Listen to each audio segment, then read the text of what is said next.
Hello and welcome everyone to the Personal Injury Trauma and Psychological Well-Being webinar. Our webinar today is hosted by the Injury Institute. Thank you guys for putting it on. And thanks for everyone for joining us today. We have an amazing panel for you. Our panel features Dr. Michelle Conover from Southern California Neuropsychology Group. It also features Alina and Andrea Serbin from Elevation. Alina and Andrea will help break down the neuropsychology of trauma and the emotional toll of working in the personal injury field, something we all deal with on a regular basis. They're going to focus on giving us some advice both to legal and medical professionals alike. I'm Steve Rosen. I'm the senior litigation partner here at Sachs Law in California, specializing in catastrophic injury litigation. So thanks everyone for joining us, and we will go ahead and turn it over to our panelists. Okay, let me share screen.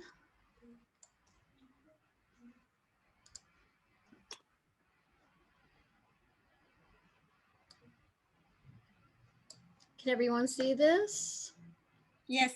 Okay, and then I'm just going to do, can you see that? Yeah. All right, here we go. So my name is Dr. Conover. I'm a psychologist, neuropsychologist, and qualified medical examiner. And today what I wanted to really share, and thank you so much for inviting me.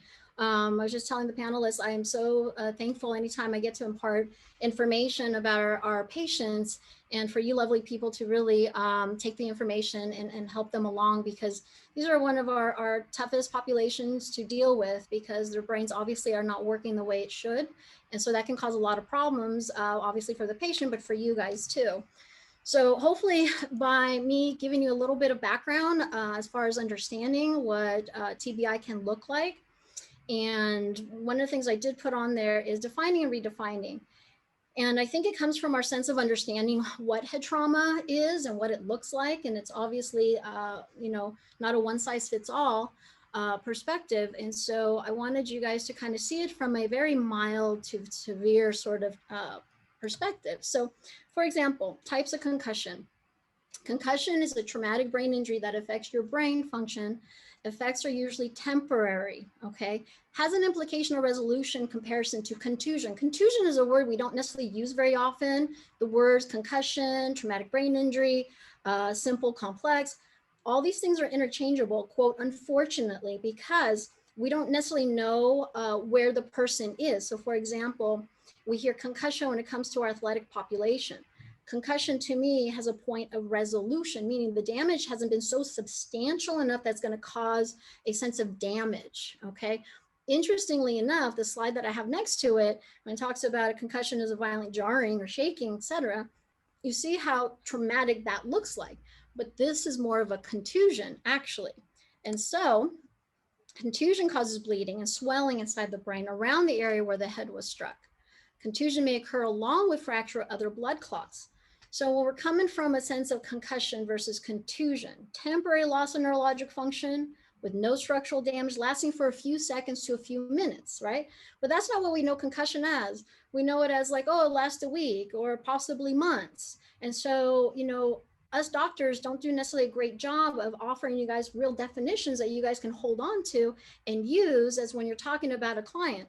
So to me, it makes a difference when somebody says they have a concussion. And even with our athletic clientele, concussion, then there's a slide over into traumatic brain injury, where to me has a sense of a permanent sense of damage that affects the person more long-term.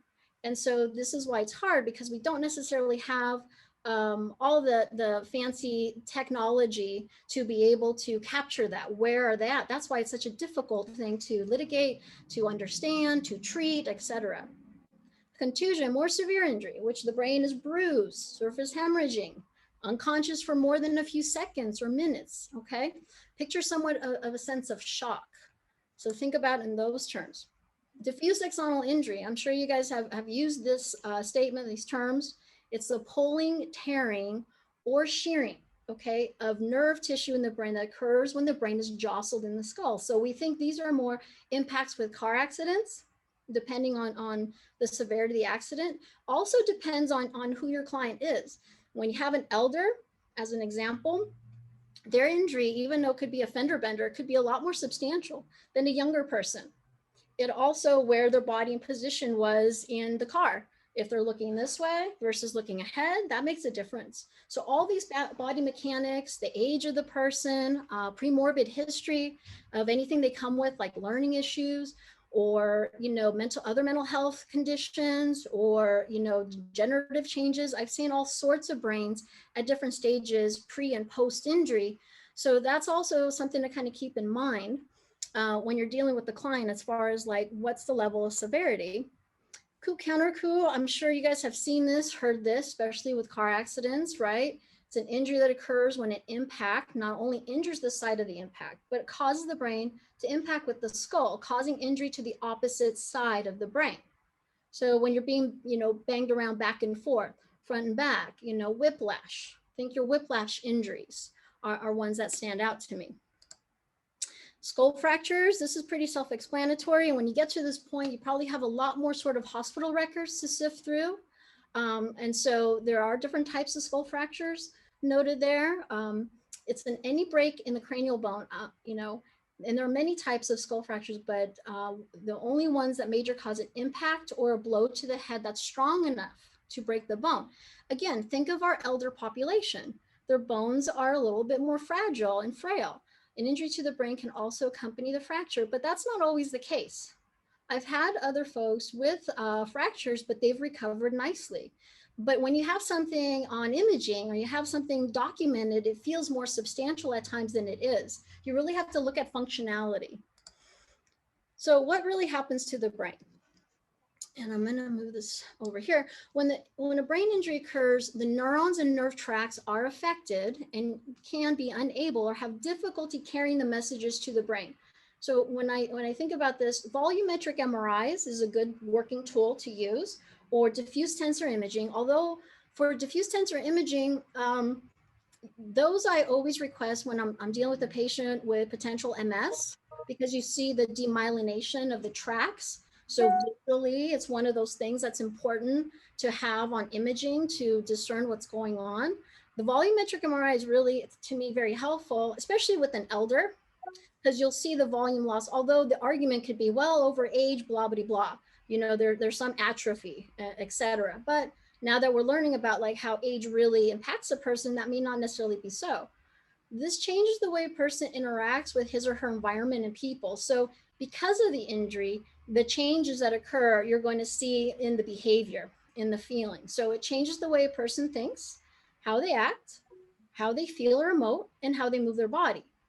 It could also cause change in the complex internal functions of the body. This is one that people tend to miss. So I want to highlight for you guys: regulating body temperature, blood pressure, bowel and bladder. Also for the ladies, menses. I have one client right now in particular where literally threw off her monthly cycle. And I told her, go to your OBGYN, get yourself checked out, have them write a statement of where they think that is it due for, are you perimenopausal? Are you not? Is it because of the injury? Some OBGYNs are not as aware about how head trauma can impact our functioning systems, okay? These symptoms can be temporary or permanent, or new symptoms may develop over time. Think seizures, right? So when a person has head trauma, they don't necessarily go into seizures right away. This can happen months later, years later. They can have other issues that come up. Think electrical injuries look like that. There's a delay issue about that. And that's something important to note. The immediate effects of TBI is a loss or decreased level of consciousness. That's what we look for. A loss of memory for events immediately before or after the injury. So the length of anterior grade amnesia is what we look for, is quote, a good prognostic predictor, but not always so. Again, I'm giving you something, taking it back. It's a good prognostic indicator, but not always so. And what I mean by that is when I ask a person, what was your next memory after the fact? I'm looking for encoding that is substantial, that it isn't spotty, vague, I don't know. When was your memory coming back online more consistently? I will ask about that. And I think that's a big difference. And I always ask them, what do you remember versus what the doctors or your family has told you? It's also important to delineate that, because some patients will tell you like they've been there, like they've experienced it, but actually that's information that they were told. Their wife told them, or their spouse, or their doctor told them, or they're just literally confabulating, making it up, okay? Any alteration in mental state, confusion, disorientation, slow thinking. Sometimes medical records fail to capture this information, especially if there are other body parts injured. The treatment triage team is going to look at the injuries that are bleeding out, things that are broken. But if you have a break in the leg, you know your brain's been jostled around. It's impossible for just the bottom part of your body to have trauma without this having trauma as well. So also make sure that you capture good history in the beginning. Neurological deficits that may or may not be transient, such as weakness, loss of balance, change in vision, paresis, sensory loss, aphasia, etc. So there's quite a few of neurological deficits that can occur in the beginning, but over time they do change. The ongoing cognitive symptoms to be aware of. So some individuals won't have a good sense of understanding about what has happened or what is happening to them. Often they will say they're okay. So I put down two terms, anosognosia and apathy. Anosognosia basically means being unaware to the extent of what your disability is. So I have a lot of head trauma folks when they come in and I ask them, how are you feeling? Oh, I'm okay. Is there any problem? No, I'm all right. And then their caregiver's like, no, They're like sitting over here, like trying to like, sign language me over, like, no, there's still something wrong. So a lot of the times when I have somebody do an intake form and I have a checkoff list, they won't check off too many things. They will lack this awareness about some of their deficits versus a psychiatric patient would literally check off every little thing. Yes, this is all happening to me right now. The sense of apathy, which is also one of those symptoms of sense of like flatness, not caring, not really a sense of investment. That's really still their brain is very traumatized. So amnesia, confusion, delayed physical reactions, delayed verbal responses, trouble concentrating or encoding new information, feeling disoriented, like in a fog, feeling slowed down, stunned, inability to focus, loss of consciousness, slurred speech, and vacancy. Those are pretty substantial. That's when you see it early on with a pretty severe injury. Ongoing affective or emotional signs as a result of the damage versus the realization of functional limitations. We have to delineate that out. Is emotionality a result of the damage that it was caused, or the person realizing, which is a higher order construct, to know, here are my limitations. I can't do this anymore, and it's depressing, or it's anxiety provoking. What am I going to do for work? How am I going to pay for bills? That state of mind actually has a sense of things resolving brain damage wise, but then what happens paradoxically, there's more emotionality. So as they are healing, right, their brain is healing from the damage, they're plugged into themselves emotionally. There's more of a sense of awareness, which for me as a practitioner, I'm like, okay, good. So when they start having breakdowns or emotional expression, I'm like, I know this feels horrible to you, but to me, this is a good sign. It's the folks that are disconnected, that they're not there. Those are the ones that's a bad sign. So occupational and educational struggles, so leave of absence, restrictions, accommodation. Some of the things to also keep tabs on in regards to your clients is possible mistreatment at work.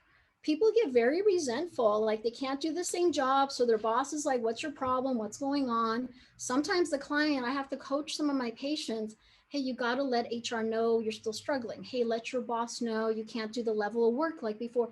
And they feel so bummed out and so upset about it because, first of all, it's a blow to the ego. They're not able to perform, especially in a job they've had for many years, or somebody who's older and is invested in their career. It's really hard. And one of the things that's super invisible that people don't see, it's also a knock to confidence. And that has other repercussions too, and gender repercussions, honestly. Social problems like potential relationship problems, see that all the time, or financial stressors. So those are things to kind of keep aware of: the anxiety, nervousness, the clinginess, them calling you all the time, they're bummed out, depression, emotional liability, back and forth, irritability. So if you have a client, you're like, oh, I hate to talk to this person because they just drive me nuts. That's probably somebody who's truly injured. So personality changes, you'll have a lot of partners or spouses say they're just not the same person. And a constant sense of sadness, there's a sort of like, flatness to them, unfortunately.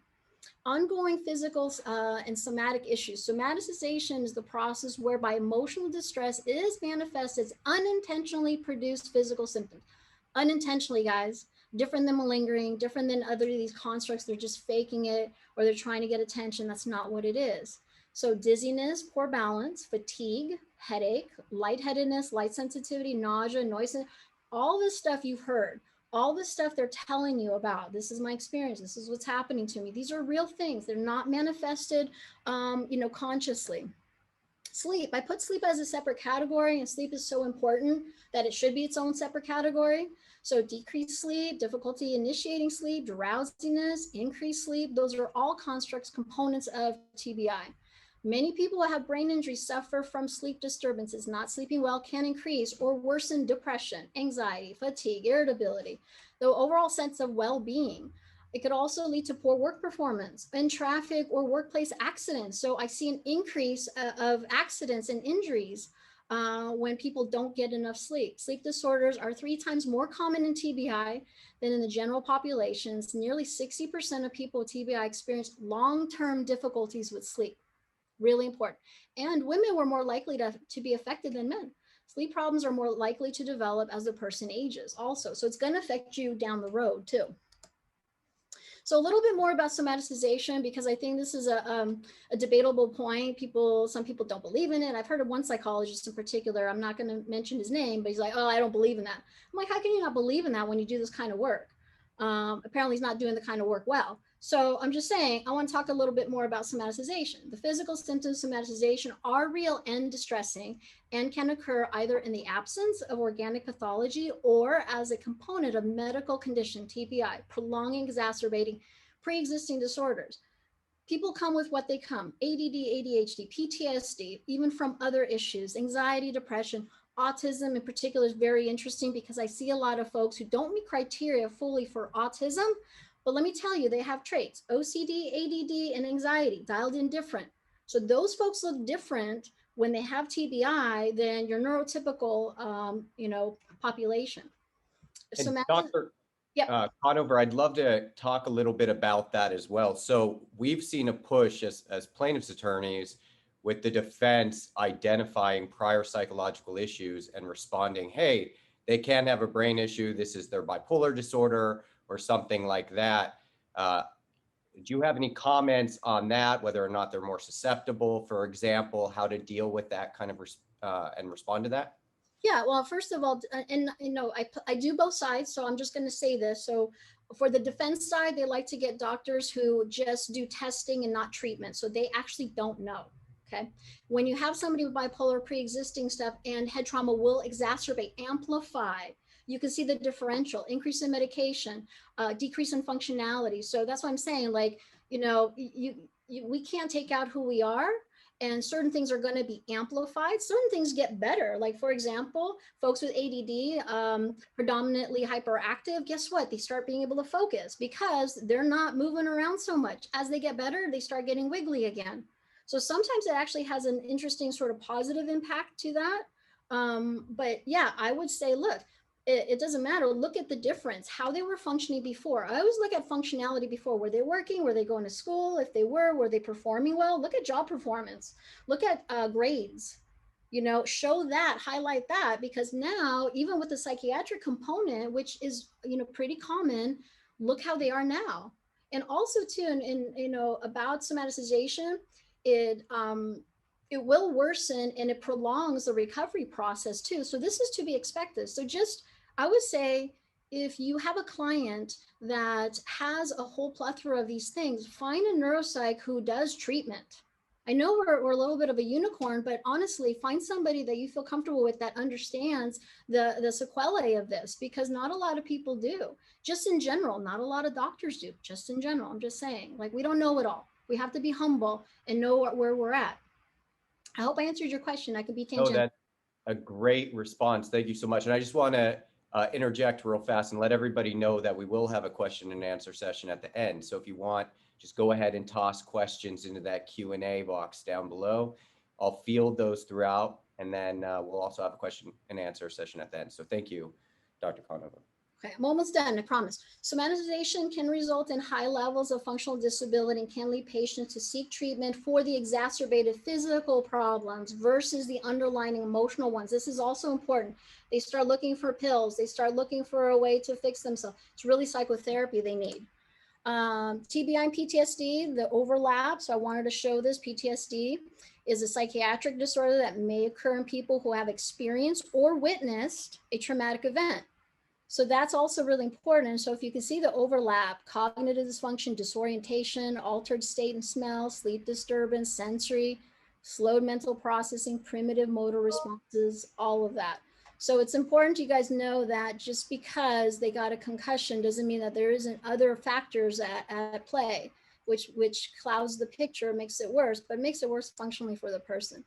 Other complications, conversion disorder, mental condition in which a person has blindness, paralysis, other neurological symptoms that cannot be explained by medical evaluation or imaging, et cetera, alone. I've seen this. You can have a TBI, real symptoms of TBI, and also conversion as part of that presentation, like aphonia. I've seen this. I've worked with this. It's really fascinating. And I think we shouldn't just chalk it up to they're just faking it, because it's a lot more than that. It's a lot more complicated than that. Helping them better manage TBI symptoms and behavior. So dealing with the ongoing symptoms like over-medication due to memory problems, escape from pain, scheduling and attending doctor's appointment, physical therapy, neurology, neuropsych, psychiatry, physiatry. Make sure they follow through. Some of these folks will forget. Change a routine, establish a new one, have them get a planner so they don't miss your calls or appointment. Calling them a day before as a reminder. Emails are also helpful. Change in roles, spouse takes over more responsibility, which may mean more calls to you. Have them write down the behaviors in a journal with dates to review with you, okay? Having the right information about your client helps them and you, okay? So depending on how involved you are, helps prevent potential problems such as gambling, spending excess money. So that I've seen people drain their accounts, signing up for memberships. I've seen that because I have to write a letter about like, hey, they have TBI, please disregard this contract. Getting into fights, arguments, increase for domestic violence. This is a big one no one really talks about.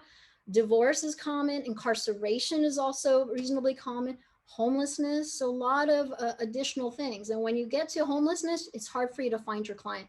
Medication abuse, addiction to pain meds, that's common. Increased alcohol or drug, because now they're stimulant seeking. Think regression to a younger state of mind where they're experimenting, where they're making poor decisions. There's a lot of impulsivity.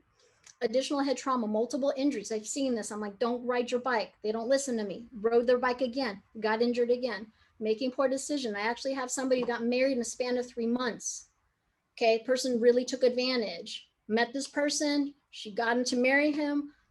It's a mess. Increase in suicidality and hostility.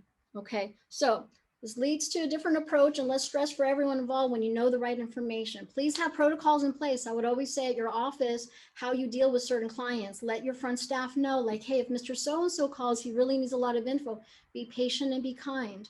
And who's the primary point of contact? Have an emergency standby, someone you can talk to. Okay, so that's it. I hope I made it within the time, Steve. Yeah, you did great. I have a couple quick follow-ups. So we're kind of talking, I appreciate the overview, and I think everybody probably appreciates the overview of, what to deal with our brain injury patients and clients. More specifically, though, I would like to know if you have any advice for attorneys on how to help our clients feel more secure with these changes. Obviously, we talked about scheduling and stuff like that, but what are other things we can do, we can say, how can we make them feel like this is a normal process or whatnot, while not diminishing what they're going through?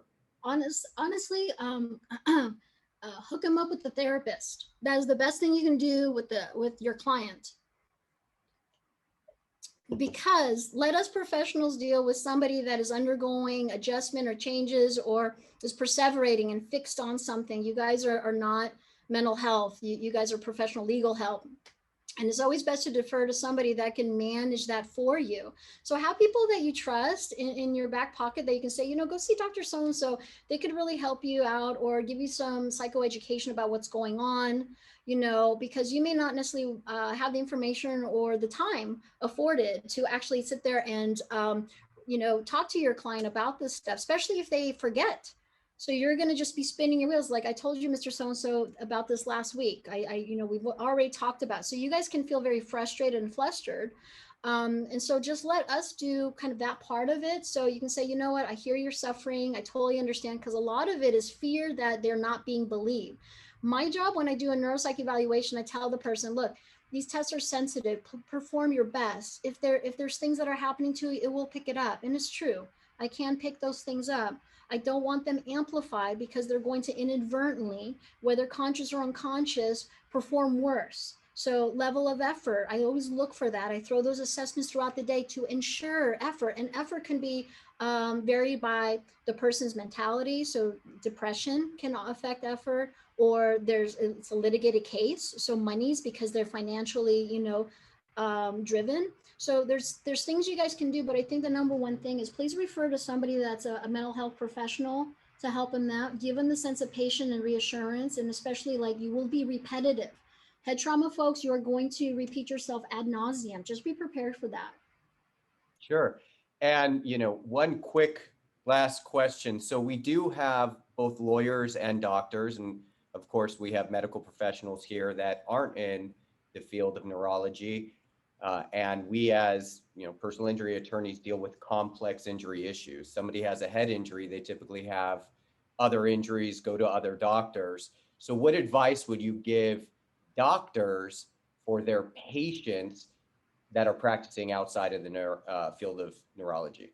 I mean, I think don't get irritated with them. I've literally, one of my patients the mom sent me a video of the patient arguing with their neurologist, and the neurologist not taking their symptoms serious. And mind you, this is a fellow that just developed a seizure disorder and was not prescribed any medication for that. So he was really upset and fearful, and they found him on the floor several times. So it's very stressful situation. So I think for the medical professionals out there, I think all symptoms should be taken serious, unless you're doing some validity testing with them to, track for that. There's certain folks, ortho and in some areas that can do certain tests to see level of effort performed, etc. But believe your patient first and foremost, because whatever's happening, whatever they're feeling and they're perceiving, for all of us, it's all true for them, just like it's all true for us. So we have to be mindful and respectful. We cannot be dismissive,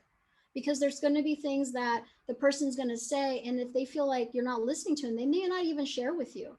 And that's why some of these things can be pieced out like, oh, this person said this, but then this person said that. So it looks like the person is lying when they're really not. So obviously there's a lot of complexities involved in handling these type of cases. And we as, catastrophic injury attorneys have to deal with that. And it often gets very, very heavy on us. So as part of this presentation, we have brought in two brilliant panelists, Alina and Andrea, to kind of talk to us about how we can cope as attorneys as well in dealing with these very, very heavy emotionally injury cases. So I'm going to go ahead and turn it over to them. I'm just going to remind everybody, if you had any questions at all, please feel free to put them in the Q&A or in the chat, and I'll go ahead and ask them. But ladies, if you would like to take it away. Sure. Andrea, do you have the PowerPoint? Here we are. Okay. It's all right. Can you see the presentation? Perfect. Okay. Yeah. Hello, everyone. Thank you, Stephen, for the introduction. We are so glad to be here in the position of psychologist as a lawyer. And we have created, guys, for you a program that can help you dealing with trauma from both sides, in the position of being a lawyer and also understanding your client's trauma. So we're gonna share a little bit about our background and a little bit story about our mission and why we are here. I'm Andrea Sherban, and I'm a lawyer, as you are, for more than 15 years.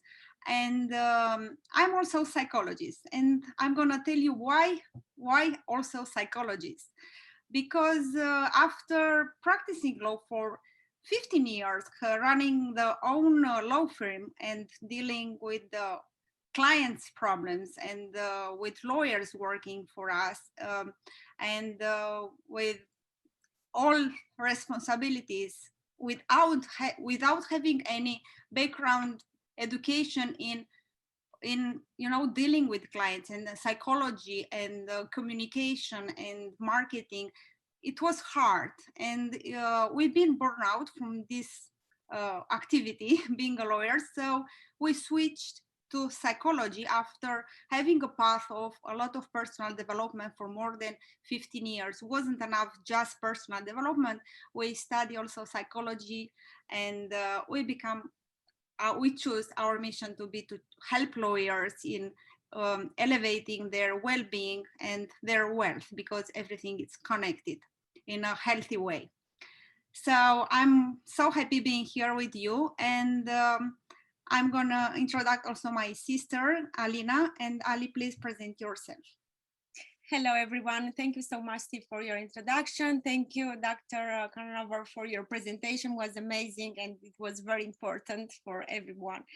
My name is Alina Sherban. Our background is similar. We are twin sisters.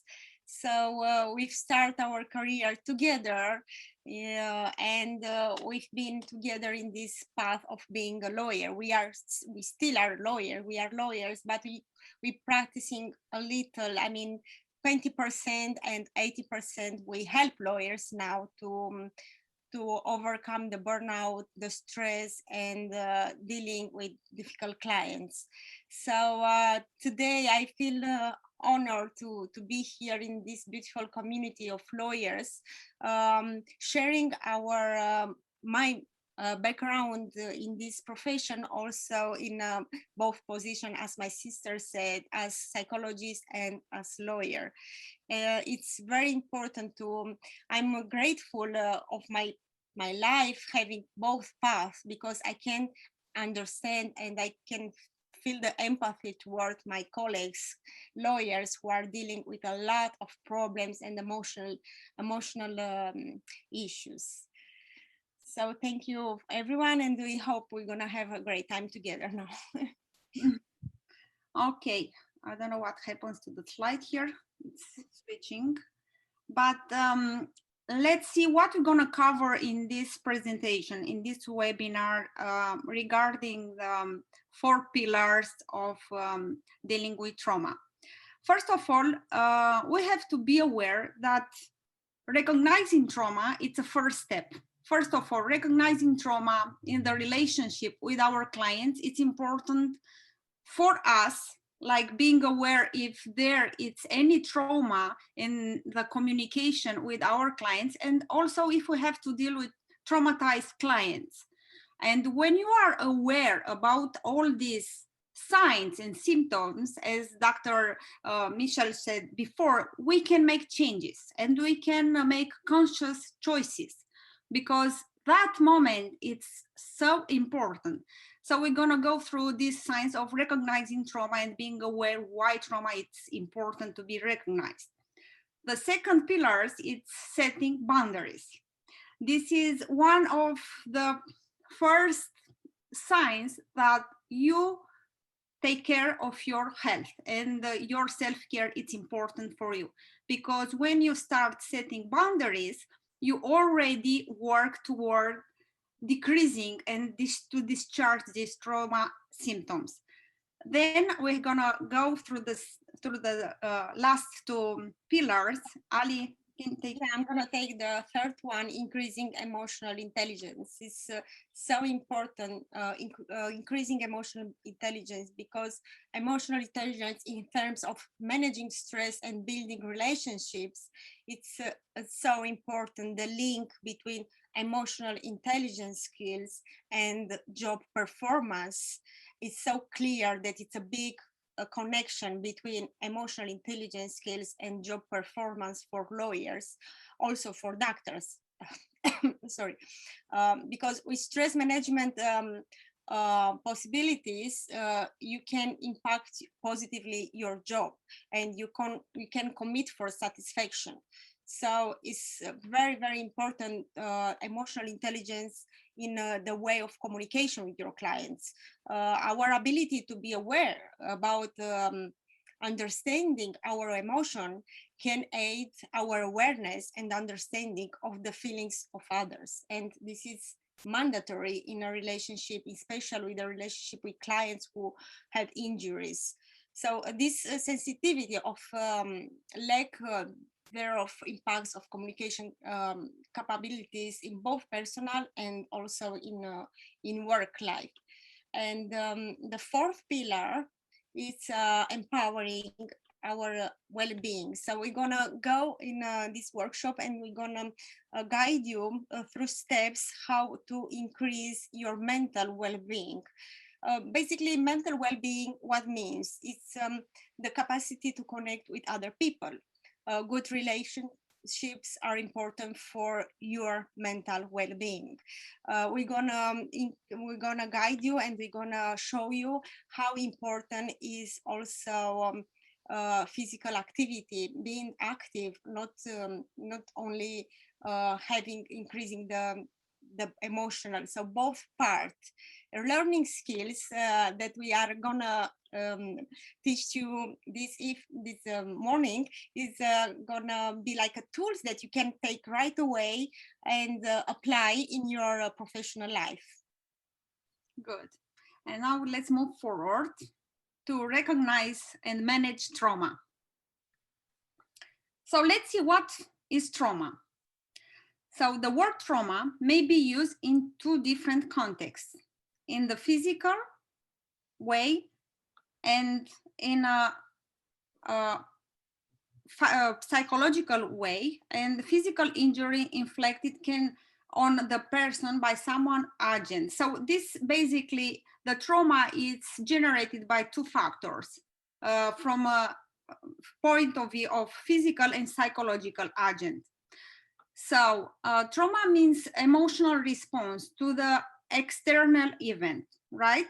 So trauma reactions typically represent some version of fight or freeze. And this is the main things. When you deal with trauma, we go to immobility. Our body is stuck. Everything is changing in our system. Trauma can involve a single event and numerous repeated events, sustained chronic experience. So when we have to deal with trauma, we have to be aware that it was one event, but after comes a different kind of event that can increase the trauma effect and symptoms. So being aware what is trauma, we are already one step forward in having the possibility to manage this trauma.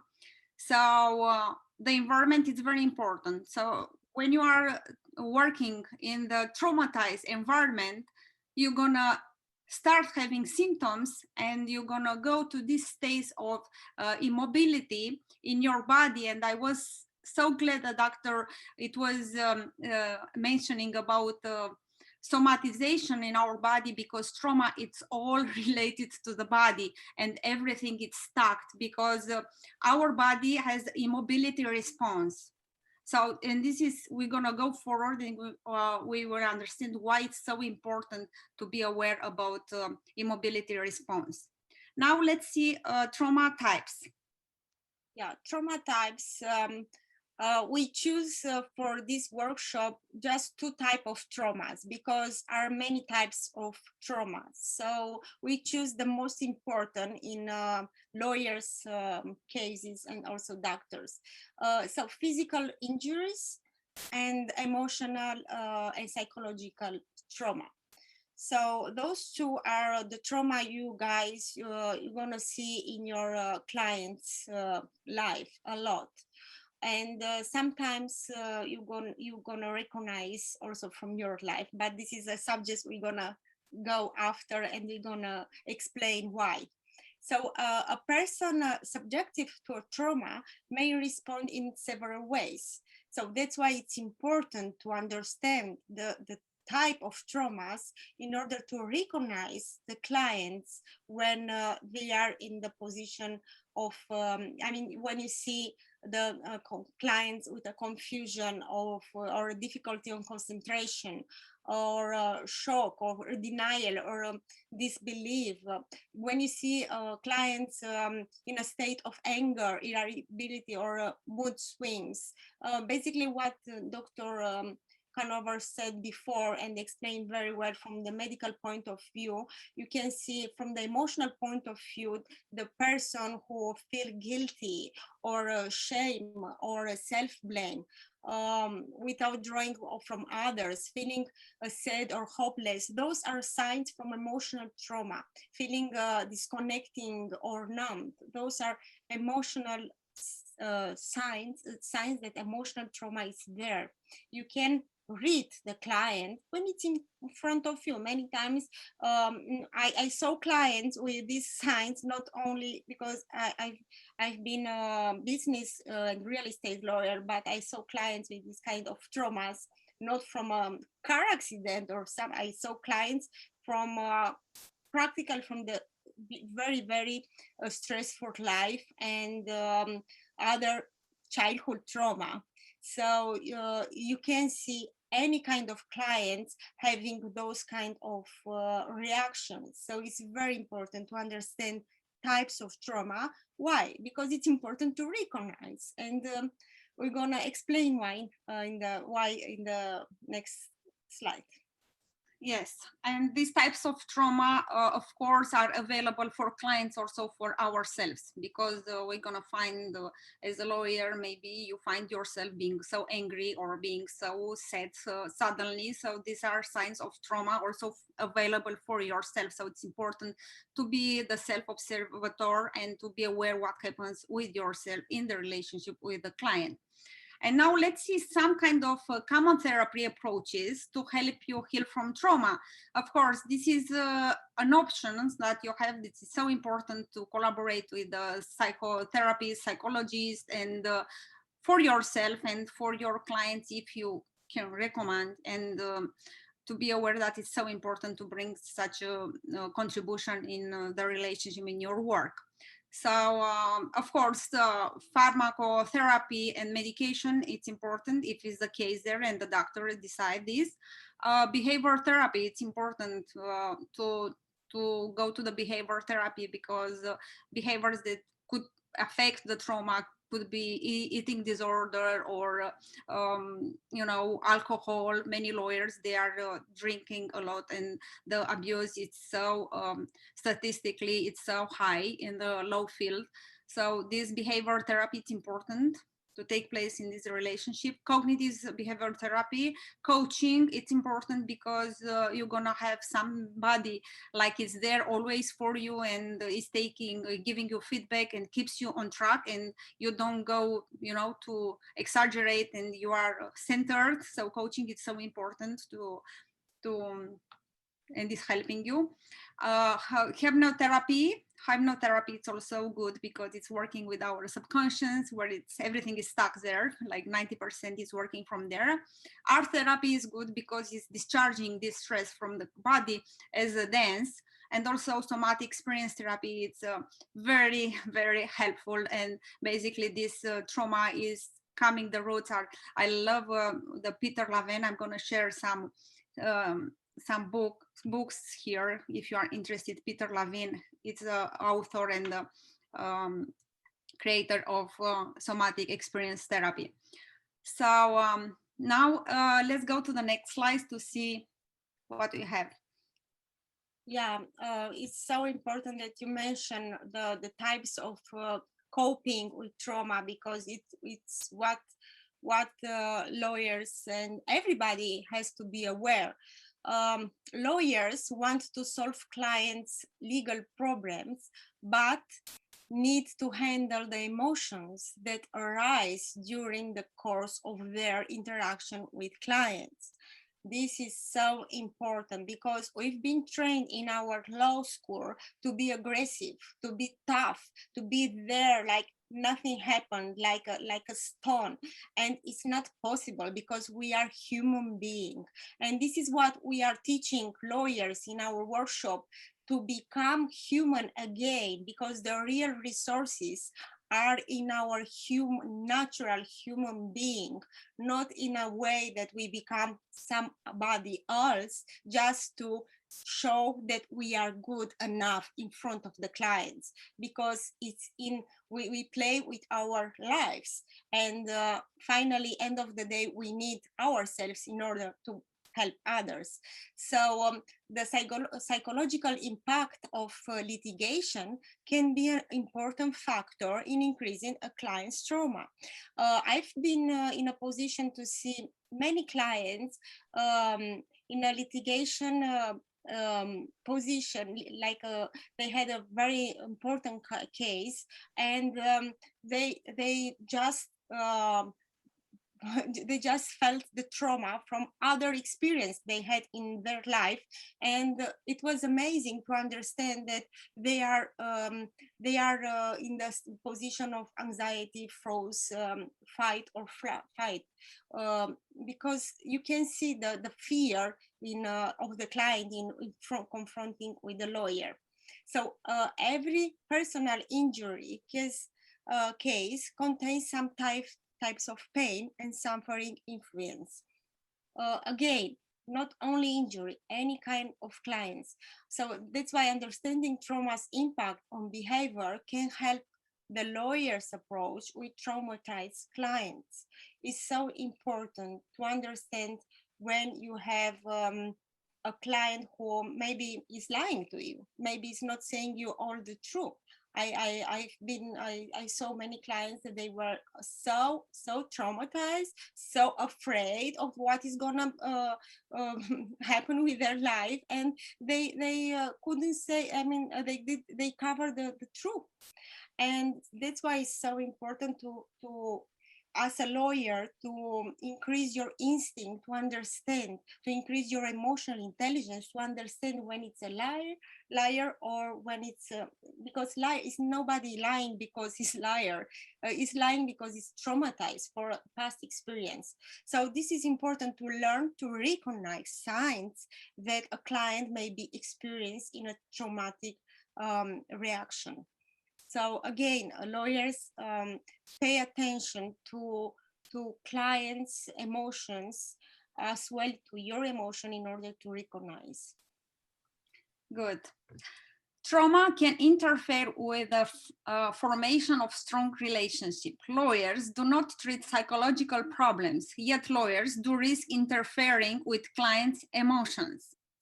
This is so important to be aware, you know, to raise our awareness what happens in the relationship with clients. And I don't know if you notice that some clients, they are triggering you in a different way. So be aware what happens there with certain type of clients in the relationship and what kind of emotions are triggered in yourself. Because there in psychology are two important concepts that are also available in the relationship lawyers-clients. Transference and countertransference in the lawyer-client relationship can interfere with the successful completion of the legal work.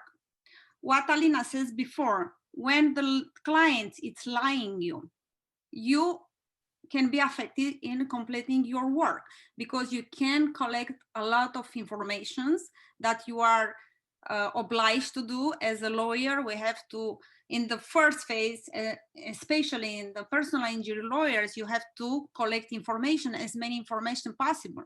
I mean, information that can help you in the relationship with the insurance or in the relationship with the doctors, in the relationship with the event, if there was somebody testimonial there. So you need all those information.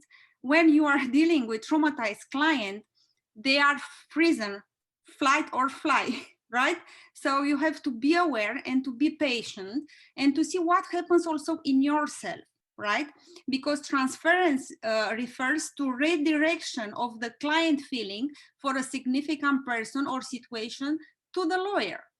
Have you ever felt as a lawyer being angry when the client doesn't give you what you need, and you know that there are information, important information, and you know that there is more or something is not right there because you engage your gut instinct and you know based on your knowledge and your gut instinct, you know that there is more and you need something more. And there is, it's in that moment could be a risk to engage this transfer from your client feelings like a fear, and to feel in yourself like fear to lose the case or not being able to manage the case. So be aware in that situation about this transference and countertransference, because also countertransference is defined as unconscious redirection of the lawyer's feelings toward the client. The influence can be positive or negative. Why can be positive or negative? Because, for example, if you have something like trauma, childhood trauma of rejection or something, you can contra-transfer these feelings because the client doesn't give you the information. You can you can arise the same feelings in your clients, like feeling rejected as you felt in the relationship with your client, rejected because he doesn't want to give you information, or any type of interaction that triggered you to have those feelings. So when you are in the relationship, be aware of this game, and we're gonna share in the well-being solutions for you how to ground yourself in that moment. When you realize that something is arising there, we're gonna have some exercises for you and meditation to ground yourself and to restart from the beginning after you realize and you are aware about this transference and countertransference. So please pay attention of these factors and be aware what happens there in the relationship with your client. Andrea, I'd like to interject and ask a quick question. With regard to what we're talking about right now, do you have any advice for attorneys on creating healthy boundaries with their clients to help deal with what you're dealing with? I don't know if we're going to touch it on a later slide, but any advice regarding boundaries, I think, would be incredibly helpful for attorneys. Of course, we're going to have a specific slide with many boundaries because we need. This is very important. It's a great question because this is the first solution, putting boundaries. Thank you. So thank you, Andrea. Now we have to specify the difference between trauma and vicarious trauma. So clients experiencing trauma put their lawyers at the higher risk for vicarious trauma. So here it's very interesting to explain that vicarious or secondary traumatic stress is the emotional residue of exposure that lawyers have from working with clients. This is very important for lawyers to take care of this symptom, this reaction in their system. So they are hearing their stories and become witnesses to the pain, fear, and terror that trauma survivors have endured. Many times when we are talking with our friends or other people with different kind of traumas, we feel the same story like it's our own story, but it's not our own story. But many people go in this gap of feeling secondary traumatic stress. And it's so important because to understand the difference of these feelings and the burnout, because those symptoms and those feelings could be confusing yourself as a lawyer and feeling burnout because you can't take care of other people's feelings because you have to take care of yourself. So don't confuse vicarious trauma with burnout because somehow are the same feelings. That's why it's very important before your meeting with the client to take 5 minutes. That's why I've created a meditation for you guys, and you can, I'm gonna share here in the chat, and you can use it in your daily work.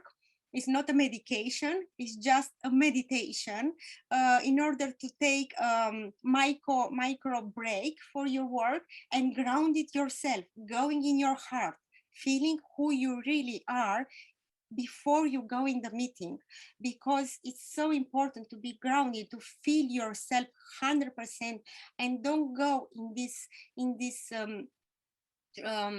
gap to feel client's trauma. So I'm gonna share the meditation in the chat, and please do this micro mindfulness breaks in your daily work, because helps a lot. When I discovered meditation, for me it was like I discovered another word. My life changed a lot, because I start meditating, I start grounding myself before any meeting, and I felt what is mine and what is my client's feelings. I mean, I didn't mix the feelings, the emotions. Thank you. Okay. Signs of vicarious or secondary traumatic stress. Yes, this was a good point between burnout and vicarious, because it's the boundary is so thin. Emotionally, feelings overwhelmed or maybe even hopeless. When you feel this feeling that you are hopeless dealing with so much emotions, because when we don't engage this centering, everything comes like it's toward us and we feel overwhelmed. We can't handle so many emotions. Before having all those instruments, I can share a little story with you that I had a client's divorce, and it was about taking the child from the mother. And what I saw there, I mean, I was so overwhelmed by so many emotions I saw there, and it was difficult. If I would have had these tools, I mean, I'm sure everything it was changing for me. So emotions and feeling overwhelmed, or this kind of events that you have to deal every day, makes you feeling hopeless, because our subconscious needs, our human being needs to cope and to feel those resources. So when we have these resources, we have to be aware, we have to let the resources work, because our body is designed to cope with all these traumatic feelings. And I'm gonna find forward in the presentation how. Physical, having low energy, feeling fatigue. When you feel fatigue, when you have low energy, there is a sign of vicarious trauma. Behavioral, engaging self-destructive coping mechanism. When you go after work and you drink because you want to forget what we saw, what you know, drinking, eating disorders, all these behaviors are because you are traumatized, and this is sign for vicarious trauma. Professional, experiencing low performance, feeling low job morale, like you feel guilty. This feeling of guiltiness that you are not, why I'm doing this, why I'm involved in this, you know? So this kind of feelings makes you perhaps, maybe, not perhaps, but potentially you can have a low performance because of these reasons. So be aware. Cognitive, experience confusion and difficulty in decision making. Experience trauma imagery, which is seeing events over and over again. So I don't know, guys, if you've been to the bed and sleeping and coming all these images in your mind, this is so often happening when you are dealing with those kind of imaginary and condition and experience over and over. This happens, so you are a subject of vicarious trauma. So be aware. Spiritual, lacking of self-satisfaction. You feel, as we said, hopeless, that you have any power to deal with your life, and you feel maybe feelings of guiltness and many waves of feelings. Interpersonal, becoming emotionally unavailable to coworkers or our family. I see in my clients, many lawyers, they are not available for the family, having communication or building healthy relationships and having activities with the family. They just feel, you know, stuck in that emotion. So those are signs of vicarious trauma. So be aware what happens there. It's not a stigma that lawyers, they have no life, and I'm a lawyer and it's normal. I hear this so many times. This is a lawyer life. So we are guided by this stigma in life that it's lawyer life. No, it's not lawyer's life. We have the right to live our life as we decide and making conscious choices for ourselves. So and you will see, because this stigma, it's affecting the whole activity. So be aware of this vicarious trauma, because this guide you towards symptoms and body reactions and medication, and this mechanism of coping, destructive mechanism, it's not healthy. So be aware of, especially in this pandemic time, of these signs are not from the something external, and now working from home, it's even you know, it's more to deal with. So be aware. So now the most expected slide. So setting professional boundaries. So setting professional boundaries, first of all, is one of the most effective forms of self-care for lawyers. It's so important. And it's when we put this sentence, it's we meant this because it's self-care. Saying no to somebody, you say yes to yourself. Saying no to yourself, you say yes to somebody else. So you choose who you choose first. You choose first yourself, or you choose first your clients. So we had many, my sister and I, we had many debates in this because she wanted always to put clients first, and a lot of time it was like the debates between us, and many times we couldn't, we had confusing relationship, and affected our relationship because we didn't put it boundaries. So this is another tool when we discover another word. So that's why today we want to help lawyers in order to be different and don't make the mistakes we made when we've been in the beginning of our career, because we opened our law firm at 24. So now we are here to help lawyers for this reason, because we know how it feels to feel abused from your client. And not only abuse, emotionally abuse, words abuse. So this is so important. We point for important steps in order to follow, in order to put boundaries, nice and clear boundaries to your clients. So first of all, communicate clearly. Communicate clearly. And in order to communicate clearly, I again use the meditation, use any other tool to ground yourself, to feel safe in yourself, because when we feel safe in ourselves, we have the power to communicate clearly. After communication clearly, you can communicate clearly your legal procedure. You communicate clearly your relationship, roles and responsibility in a relationship with a client. You communicate clearly your schedule, means the correspondence, the way you're gonna make a correspondence, who is gonna be the person take care of the correspondence, emails, and all the communication stuff by web, the level of involvement and fees. Very important to communicate clearly fees, your fee, your fees from the beginning, because clients in the many cases, they can abuse also in this way. So ask the client what they expect to achieve. Is so important. Don't guarantee.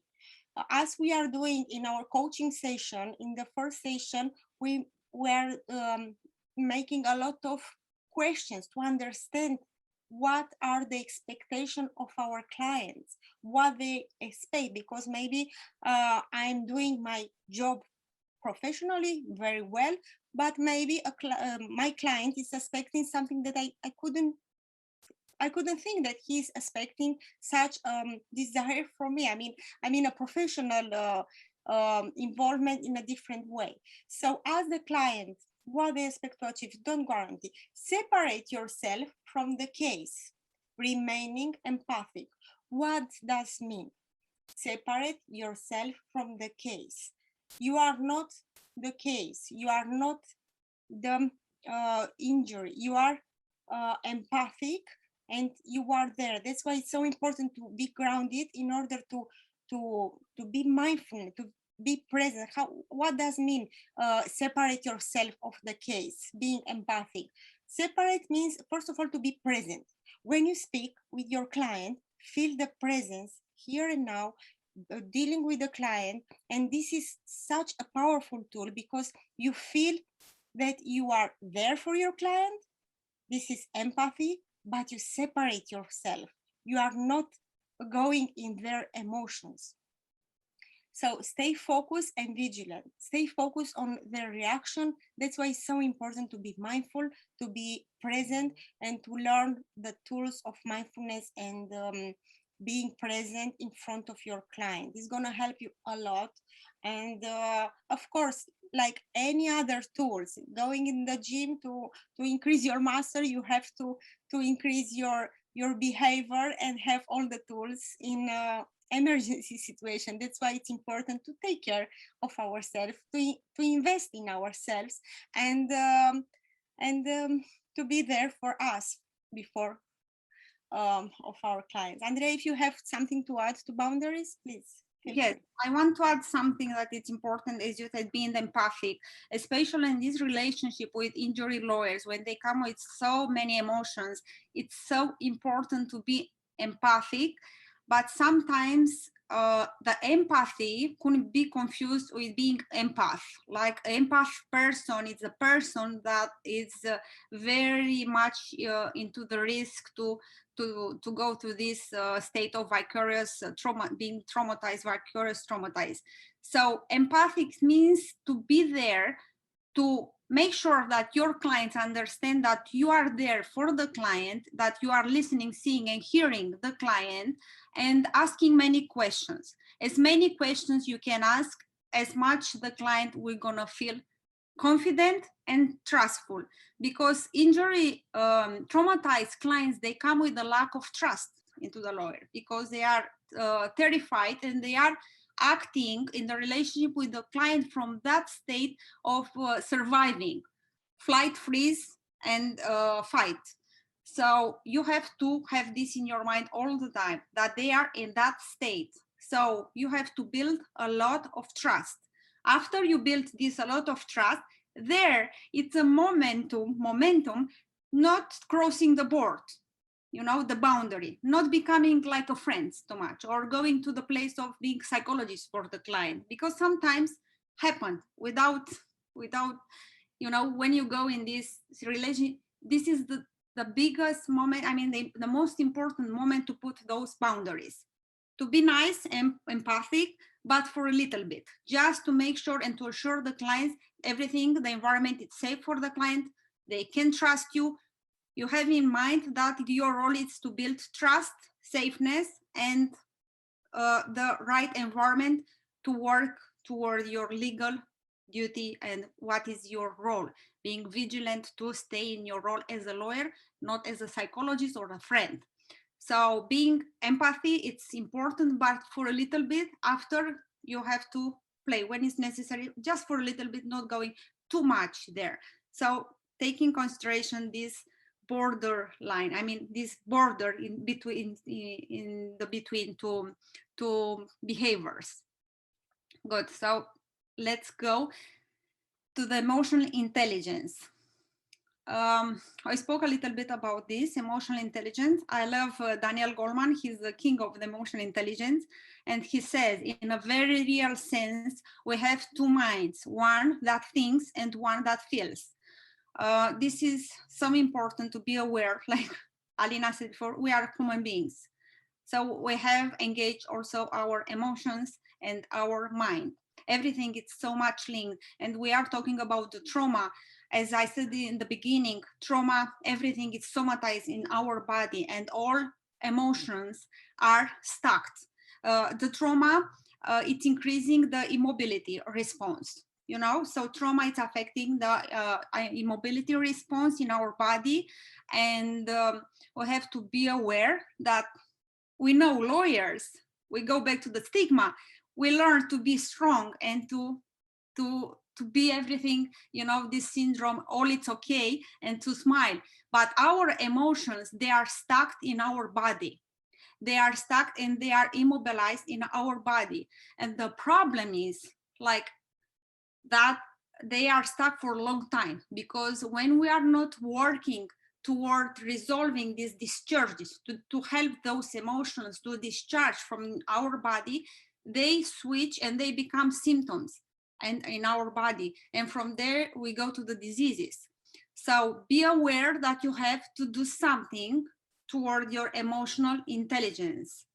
So let's go forward to see if it's true or not. I can't hear you. Hello? Yeah, sorry. Okay. So it's true that we've been trained to be a lawyer like we have in this picture, like a lawyer very aggressive, very tough, a lawyer ready to resolve everything. So lawyers are required to be stoic and detached when they are confronted with strong emotional matters. We know the stigma of lawyers is very tough, it's danger, it's aggressive, it's everything. But remember, we work with our conscious mind, but we have also our subconscious mind. And it's our subconscious mind is, imagine an iceberg, okay? It's more than our conscious. So if we are not going to invest through many tools in our subconscious mind, when we need to be a real to feel safe in front of the client, we don't have tools. That's why it's so important to invest in yourself. And it's important to remember that always in the history, everywhere, the human being can resolve what science cannot resolve. So the human being and the heart of a lawyer can resolve, but this doesn't mean to give your heart in order to get your client. I mean, it's this balance that is so important, to be in the middle. Being connected with your heart, it's important in order to give to the client the sense of presence. Only this, only the sense of presence, being there for him. Mm-hmm. But not to lose yourself. Yeah, I want to add something, Ali, here. It's so correct that we have all the, I'm sure that you mentioned we can resolve everything as a human being, and especially we are designed with the body intelligence, and we have all those resources to discharge our trauma from the body. As Peter Lavin, he makes the comparison with animals, that we are designed, we have this instinct to cope internally from our instinct with all the emotions, with everything happens into our body. But there is a big, small difference, that we have to do something toward this. We have to be aware and to work and to let ourselves be. When Alina says about be into your heart and trust your body and give this, pay attention to your body and trust that there it's everything designed by the body intelligence, that you have everything inside to cope with this, allowing, and we'll see what is going to happen with emotions, to allow your emotions, and there everything is going to work by own self. So let's see now we go through this important part where I was mentioned that are phases of increasing emotional intelligence for lawyers. Raising the awareness of your emotions. We deal with many emotions. I have clients that they have so much difficulties in recognizing emotions of being disgusted or guilty or joyful. They can't name emotions. So taking time and being conscious about types of emotions is so important, and to recognize and to be aware there is something wrong with me, and to recognize, to be in touch with these emotions. What I said previously, when we have everything in our body, when you give power to this awareness, you give power to the mechanism to heal by themselves the body. It's a matter of trusting your emotions and your body. Instead of going and taking a pill, take a little bit your time for yourself and raise this awareness and recognize what is there, and be gentle and allow these emotions. This is the difference between human beings and animals. They allow everything and they discharge by allowing and being present with their emotions, as Peter Lavin said. We don't. We want to fix it, we want to cover, we take pills, and it's coming this fear feeling that is increasing this immobility and this stuck in our body. So we have to go to the cause by recognizing and being aware that what kind of emotions are there. And of course, meditation and is going to help you to recognize and to have this awareness. Then when you recognize those emotions, then you can manage your emotions. You can change your emotions. And our techniques, like many techniques, when you can switch imaginary. And in our coaching, NLP coaching, it's working a lot of neuroscience language. You can switch those emotions and to replace and to go directly to your subconscious and to make all this changing in your system. So you have the ability to change these emotions with the work you are doing for yourselves. And you decide right away, I want to switch anger to joy. It's possible. Everything is possible. I guarantee you that you can make this switch. It's matter of decision and it's matter of focus. When you put this intention in your mind and you repeat to your mind, it's like giving command to your subconscious, everything is going to change. And when you change your thoughts, you change your body, you change your physiology, everything change, and that emotional intelligence, it's arising through your body. Recognizing of emotions in others. We are talking about our clients. When you recognize this angriness, guilty, freeze and flight, or fight in your client, you know that there are emotions. So you give space to your clients, you communicate in an empathic way, as we said before, showing some compassion and creating those space for their emotions to be there for a little bit, right? Because that, and then you're gonna give safeness to your clients, and the emotion, as much you give space, they're gonna disappear. So there it's science that says that emotion, they are not staying more than few seconds. So if you have this patience to be a little bit patient for those emotions to be and not wanting to fix it, they are going to disappear. So when you see this emotion in your clients, just be there, hold space, be present, be mindful, and be aware that everything is going to disappear, just taking time and giving a little bit time. Be empathic, we just said, being this rising empathy towards others, it's important, and it's a sign that is very much linked with emotional intelligence, especially as a lawyers. The clients, they're going to feel importance, and they are feeling that you are there for them. So the clients, they come to lawyers for resolving their problems. So they need to feel that you are there for them and you are 100% committed for their case. Also doctors, also clients, we need this, and this is so much helping to the psychology of the client. Already it's you trust the client, you win the client's trust immediately when you give this attitude, when you engage this attitude. Manage relationship with others. It's exactly what I just said.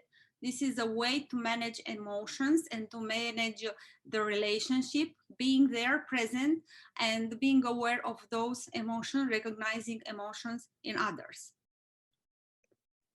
Okay, very nice. And now let's practice a little bit.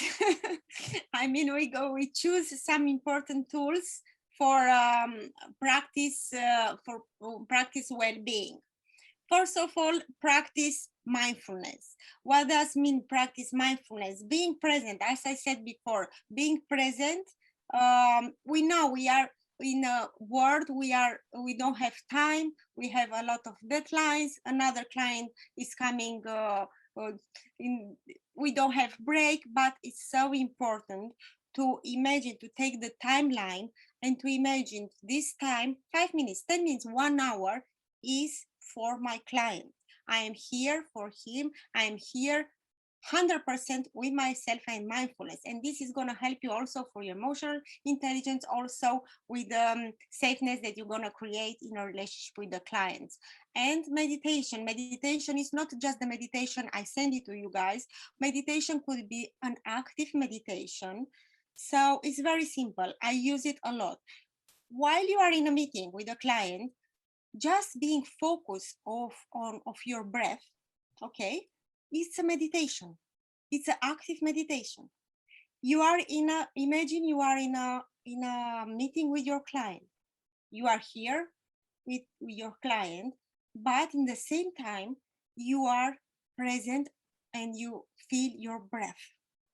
You are there and you are present and you feel. This is an active meditation. Even you are in the same moment talking about the case, you can meditate in a way that you are presence of your breath. So take breaks and drink a lot of water. Another important tools. Water should be like a tool, like your pen. The bottle of water should be like you have a pen or your computer, because we are 70% water. So it's so important to the hydrating our body. So water is so important because give oxygen to our brain, and we can concentrate better and we feel more energized just with water. And if you want to bless your water before you drink, this is amazing. It's another tool that you can practice and imagine, because our many experience in the people who did experience with water, they talk with water and they feel the energy in the microscope with the emotion, how increase the water energy. So take breaks and drink water. Another tool, exercise regularly and maintain a consistent sleep schedule. Sleeping is so important. Sleeping is so important because if you are, Dr. Michelle, she talked about the brain. If we don't have our brain is our laboratory. Our laboratory as a lawyers to work for everybody's laboratory. Everything is coming from our brain. If we don't give a break to our brain, we can't be able to have productive day when we are going in the work in the morning. So it's so important to get good sleep, natural sleep without pills. And are many tools that can increase your way of sleeping. Also in well-being tools are many tools. Can I say something, Ali, regarding the sleep? Yeah. I know that we lawyers, we have so many tasks and we think already to the next day what is going to happen, and we don't unplug ourselves sometimes from the office and problems. A good tool is to help you sleeping. It's when you go to the bed before, if it's possible to take that 5 minutes to meditate before, but before meditation, take a paper and write your schedule for the next day. Put on the paper all the thoughts, because when you put on the paper, you take out from your system and are there. You are sure that everything is written, so you are not so much, you don't take into your sleep and into your subconscious all of these tools for the next day. So if you can write what you have to do next day, it's so much helping to your to get rest. Yeah. Not to be, with all these thoughts in your. Yeah, because in this case, you empty your mind. Before you sleep, you empty your mind, you put on the paper all the tool or the things you have to do in the next day, and you empty your mind before you sleep. So it's so important what you said. Thank you, Andrea, for adding this.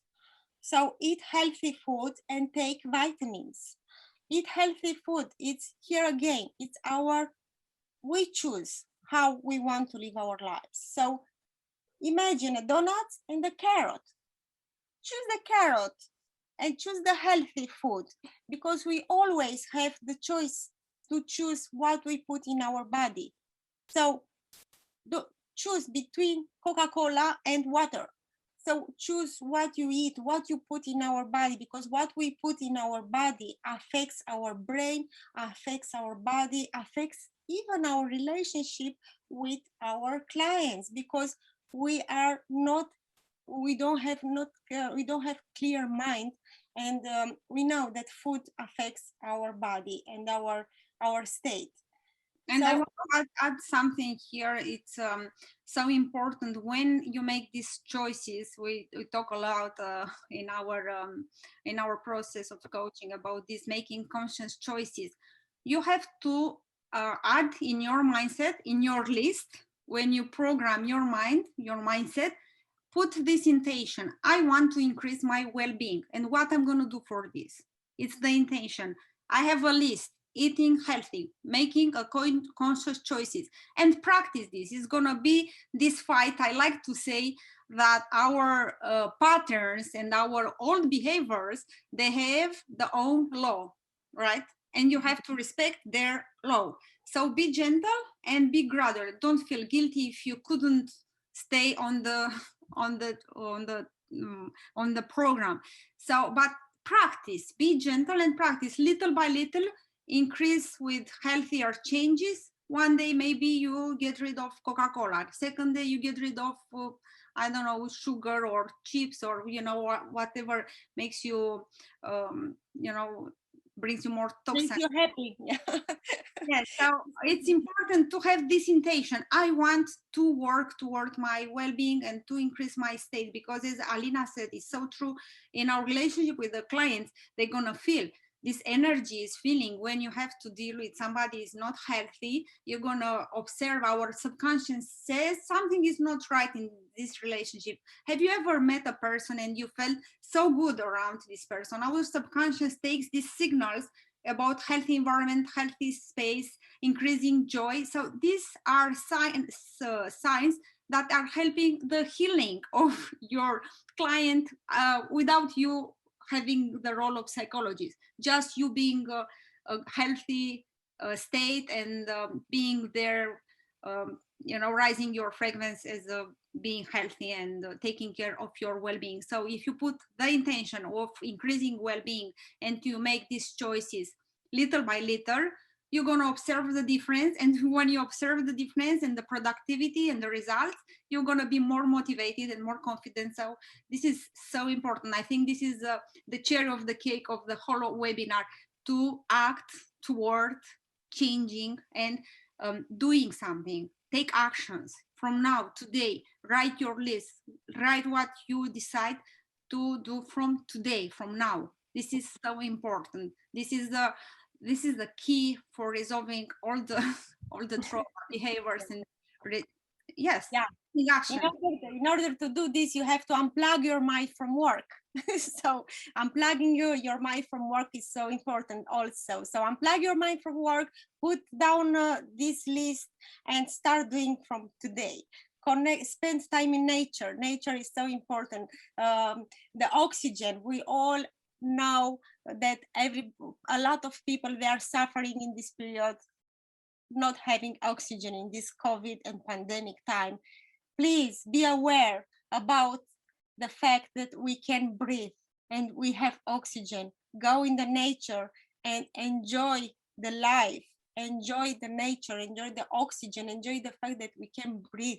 This is the gratefulness. It's another important tool, being grateful for what we are and for what we have.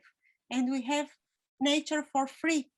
We can use it anytime. It's so important, the nature, to discharge this trauma.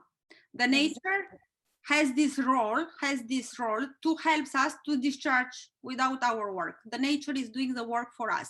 Going in the nature, swimming in the water is helping the detoxify our emotional system. So nature is something, as Ali says, it's for free and it's working for us. We just have to be present and to go there and to show ourselves in the relation and to be honored by nature's work. Yeah.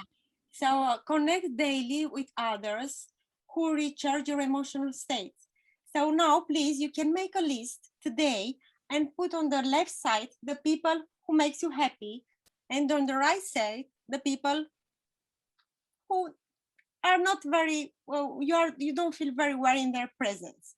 You choose again to choose your friends, to choose your environment, to choose the people we are talking, because anything we are talking here, little by little, putting all together, increase a lot your well-being. Choosing our friends, it's our right to choose our friends. We can choose our parents, but we can choose our friends. We can choose the environment we are going, because the ambient influence our life 80%. So please choose your friends and recharge yourself, going and having nice time with people who makes you laugh, the people who makes you feeling good and appreciate you and gives values in your life. And to practice also with the friends, like hobbies, not speaking about work with those friends. Yeah. We know as a lawyer, we start talking about work and about problems. Try to have those conversations to empower your relationship and to raise the energy and to speak about your hobbies, about activities you want to do together, about things that are empowering your energy. Yeah, and reward yourself. And again, ask for help. We know lawyers and doctors are the two figure that they help others, and because of the ego, a lot of time I saw lawyers in the first session, they were scared to ask for help because they felt weak, and it was unsafe for them to ask for help.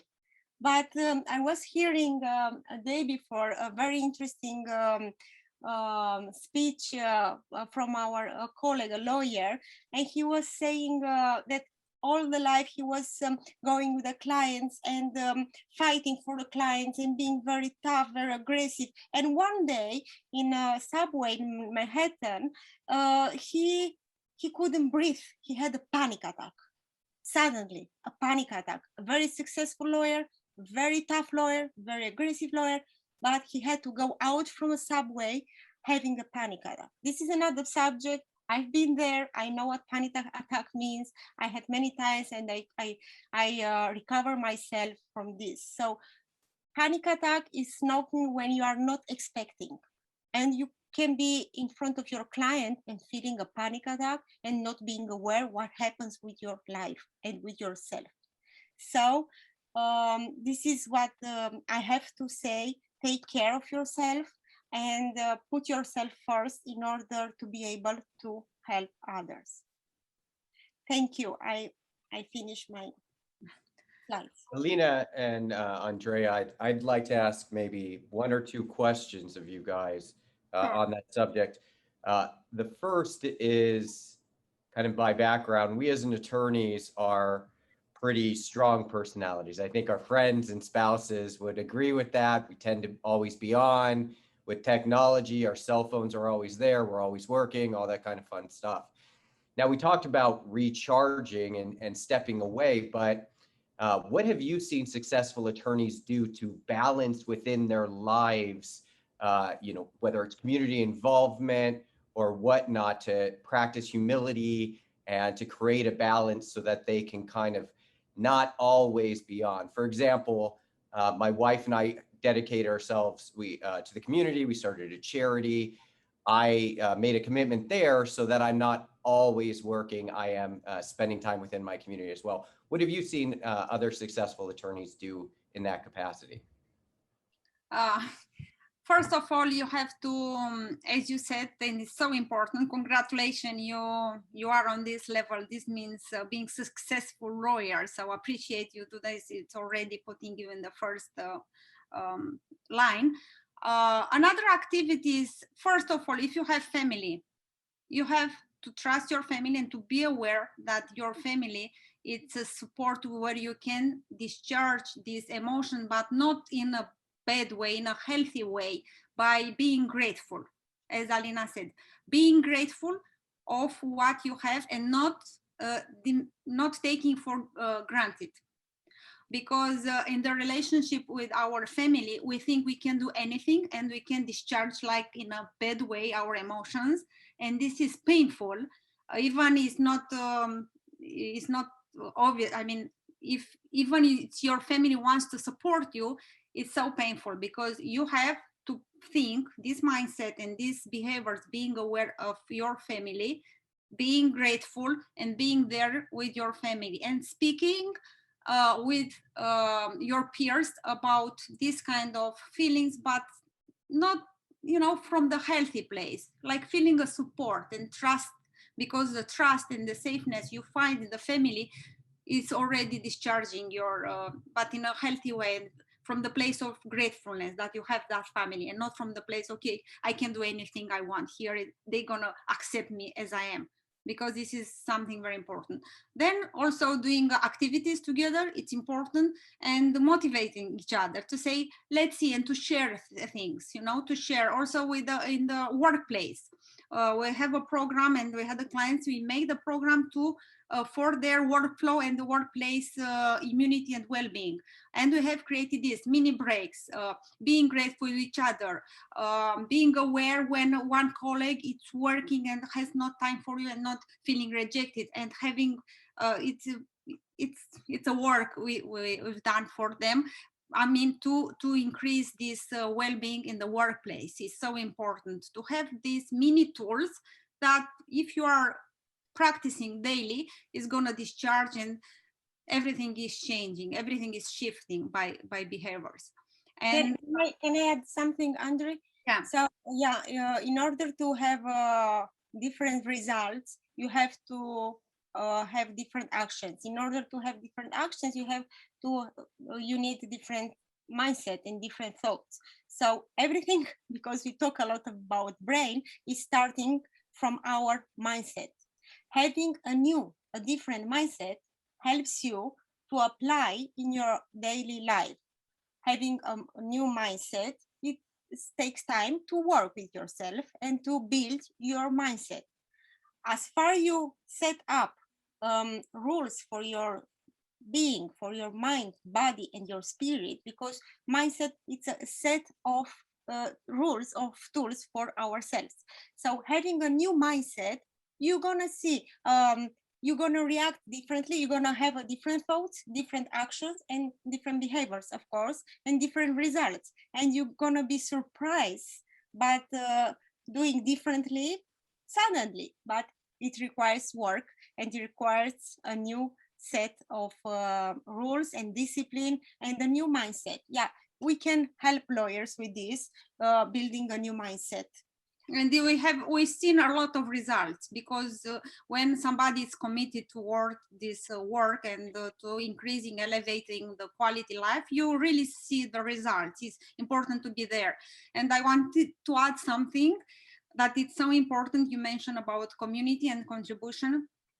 As a lawyer, when you, I think today we live in the world that it's going to be a different world, and depends of us how we build this different world, and how we change this stigma, and how we are communicated toward our clients that we are different lawyers and we are elevated lawyers. This is the reason we put this here, elevated lawyers, because our next step is to make awareness into the social environment that elevated lawyers are those lawyers who take care of their self and their team, and they are working toward community. Because when you gonna post in your website, we take care of these values like personal development, to give attention to our community and to contribute to volunteering. And when you give, you already discharge because you feel like fulfilled. And the serotonin comes into your body, and already it's a way to discharge this trauma and emotion by giving. Then if you put in your website like diversity policy, like you are there for everybody, and you have this openness for the community, acceptance, validations are, I mean, we go already in a different topic that we work our clients to build all this position and image for the world we want to build, as you know, repositioning ourselves as lawyers. And clients, they're gonna notice because clients, they want to see that you are doing something different, right? So these are things that you make for yourselves, first of all, but it's gonna have a big impact toward your relationship with clients and toward the world and toward the community. So this is one of the things we are helping lawyers to make a difference. I think we answered. Go to the next slide, Andy, because now it's a gift from us. We have a gift for you guys. We have a 30-minute strategy coaching session, and the meditation I already shared it with you. So feel free to reach out to us, and feel free to make any question for this topic. We have another question. Put the last slide, Andre. Ah, yeah. Also, we have our book. We wrote our second book, More Than a Lawyer, and we give you guys 1 hour audiobook. It's a free for you. Please grab your audiobook from our website, and we are more than happy to listen to your feedback and to communicate and having your feedback. And thank you. This is a privilege for the Institute of Injury Institutes. Thank you so much. It was a real opportunity for us to share our resources from the position and the empathic place for our colleagues. I hope it was, we touched their hearts, and you guys, please come back with feedback. It's so important for us to, any kind of feedback is important, and is helping us to increase and to elevate our contribution for you guys. And thank you to Michelle. Thank you so much for your contribution. It was everything so much linked and so much value you brought here. So it's important to have all those resources and to be aware about this energy and these resources we put here. And thank you, Stephen, and from your sharing and for holding space for such a impactful and important event for lawyers. Thank you, Alina, for being here with me. Thank you to everybody for the contribution, and together we can make a difference. Always. These are amazing. Sorry, go ahead, Doctor. I was just going to say, you ladies are amazing. This is so needed for everyone, not just for lawyers and doctors, but I think for everyone. We just got to get back to the basics and take care of us so we can take care of them, you know? So thank you. And thank you for having me on too. I really appreciate it. Thank you. All right, on behalf of all the attendees and the people that will see this video after this, I want to thank the panelists for looking out for our clients and our own minds and mental health today. If you have any questions at all, I would encourage you to reach out to any of these fine panelists. I'm sure they're happy to help. So that will conclude our seminar, and thank you all for attending.